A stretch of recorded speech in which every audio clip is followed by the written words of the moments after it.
شہر نظام آباد کے قلعے دروازے کو پھر ایک بار کیا گیا زعفرانی رنگ۔ پرامن فضا کو مقدر کرنے کی کوشش، 14 افراد پر مقدمہ درج۔ محترم ناظرین آداب، زی ٹوڈے نیوز میں آپ سبھی کا خیر مقدم ہے۔ شہر نظام آباد کے تاریخی قلعے کے دروازے کو منگل کی دوپہر باشر پسند عناصر کی جانب سے زعفرانی رنگ کر دیا گیا، جس کے خلاف مجلس اتحاد المسلمین کے قائدین نے اے سی پی اور 15 SHO سے ملاقات کرتے ہوئے تحریری شکایت حوالے کی اور محکمہ آثار قدیمہ کی اجازت کے بغیر دروازے کو زعفرانی رنگ کرنے اور قلعہ عمارت پر ہنومان کا فلیکس آویزاں کرنے کے خلاف سخت کارروائی کا مطالبہ کیا۔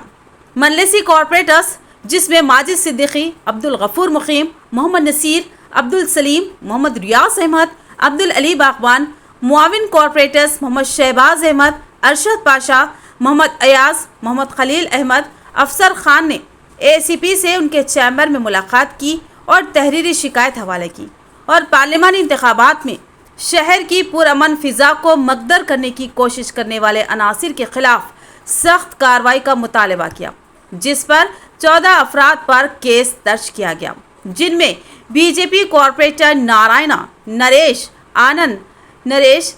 سری دھر، لنگم، کشن، رمیش، ویریندر، کشور، ہریش، سائی رام، سریش اور پرشانت شامل ہیں۔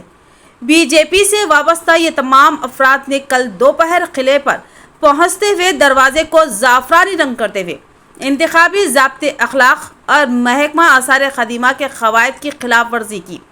مجلسی قائدین نظام آباد کی شکایت پر ان تمام کے خلاف کیس درج کیا گیا۔